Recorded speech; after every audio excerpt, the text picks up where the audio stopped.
So, and it just so happens, like Thomas Massey doesn't look better.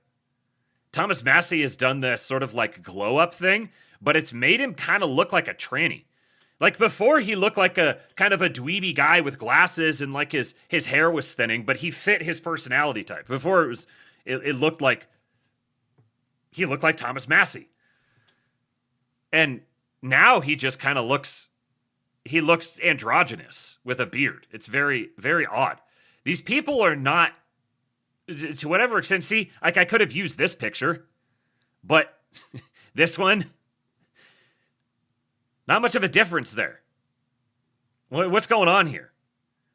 What am I to conclude from seeing these people? I mean, Marjorie Taylor Greene looks just as haggish as she always has, but and I don't want to think these sorts of things about Joe Kent necessarily, but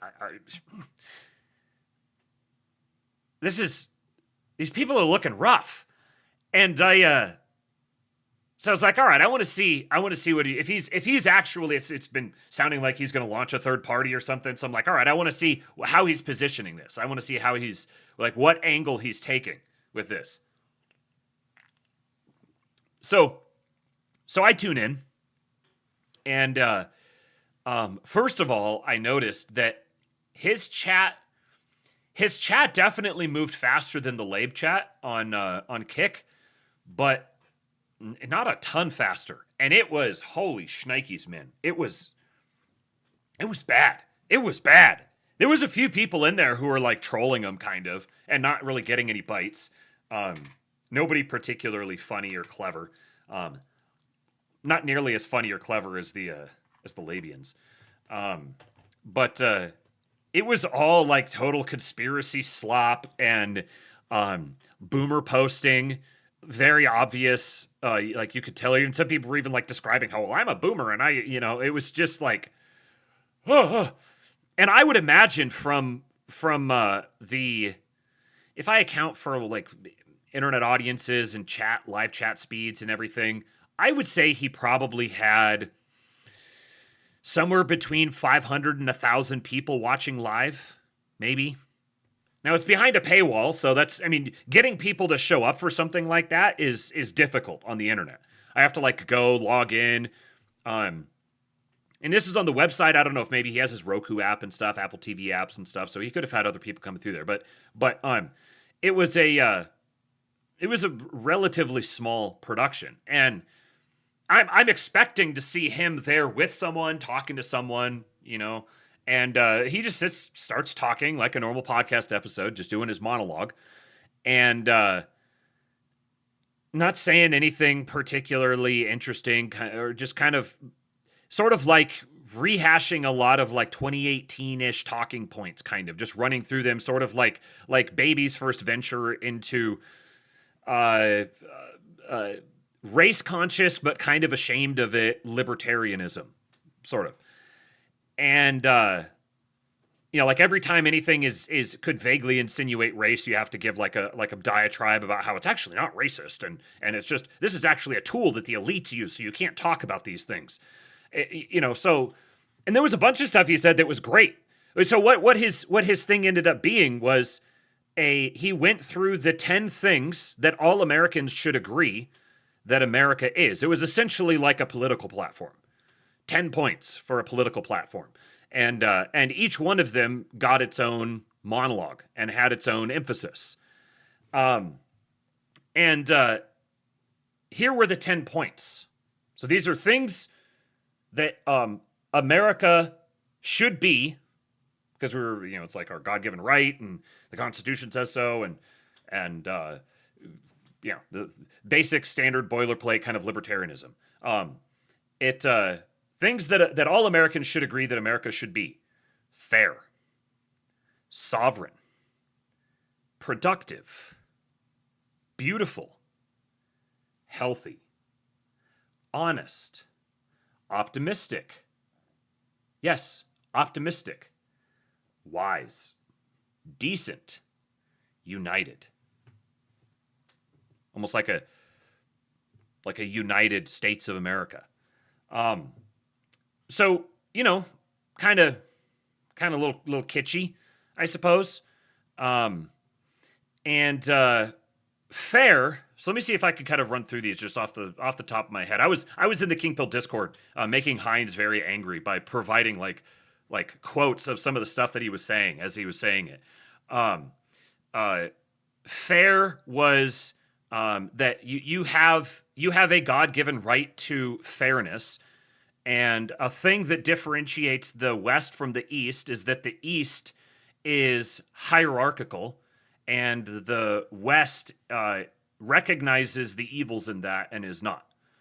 That might be overstating it just a little bit, but that was essentially the gist. So fairness.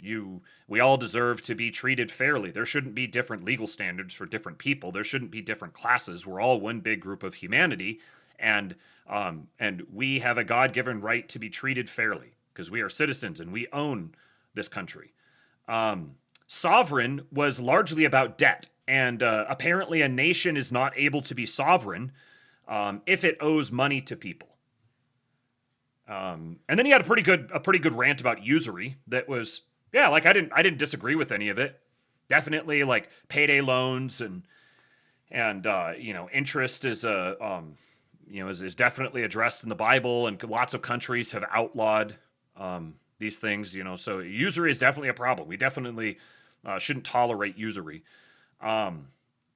Productive was I believe productive was a big long rant about AI. We got a lot of long rants about AI and how 100 million people, 100 million Americans are going to be out of work. The interstate system is going to break down. You're going to need a visa to travel between states. And then beautiful was like each of these was it was a great case made for each of these things, but it was stitched together with Candace Owens content. It's just very, very, very bizarre. And the reason I'm spending time on this is because I think he actually speaks for a loud and passionate enough constituency that I think this is actually something that's going to stick around, and we're seeing a sort of an emergence of a new left. And you guys may remember, I need to victory lap again. You guys may remember that at the election, when Trump was elected, I said that I, at that point, would have been planning on having a core beloved member of the administration break ranks with Trump very dramatically and go separate ways and create a third party. Whether they take over the Democrat apparatus and remake it formally or something, or they use the Libertarian Party, or they try to spring up a third party, create a literal controlled opposition. That's what I said I would do. To basically permanently instantiate the shift of the Overton window and totally reframe the conversation around MAGA and no, really, we're the true MAGA. And I gotta say, this is exactly what Tucker is presenting. It was surreal listening to him describe the MAGA platform, describe things that the Trump administration is actively doing as if they're not, as if it just doesn't exist. He had a big, long soliloquy under United, under the last one, about America needs to be united. This means that the really simple, obvious answer here would just be that you mandate one language, and that language is English. And this is such an obvious idea that nobody's even thought about it. But it would just fix everything immediately. And I thought I was watching a stand-up routine for parts of it.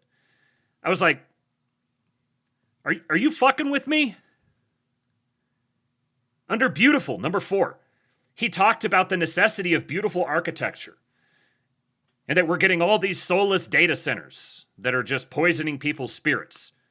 And nobody cares about building beautiful buildings anymore. He literally said this with a straight face. He also said that like every smart person is already obviously agrees that there's no political solution to the situation facing us, and literally 45 seconds later said that how did he say it exactly? He said like obviously you need to have a third party. He said no political solution, and then he said obviously you need a third party within 1 minute. He said, the parties are on the big issues identical. And we got confirmation of that on or about February 28, when we experienced the biggest disappointment in all of American politics for the past, 100 years. So, the February bombing of Iran was the biggest disappointment in all of American politics going back to before the Great Depression. If Trump's opponents really opposed what he's doing, they would be taking to the streets and marching for peace. But they're not, because they're not against it. There aren't mobs of students and journalists and government bureaucrats marching in the streets for an end to the Iran war. I mean, there is, but also like. This is like a statement that you would put together if you have a totally broken perception of the world. And this is the thing he said. He said, there are no political solutions to anything in any system. If you want to change human behavior, passing laws against it doesn't get you there. You have to convince people to change their opinions. 45 seconds later. So if you want to change a society, you definitely need more parties on the ballot.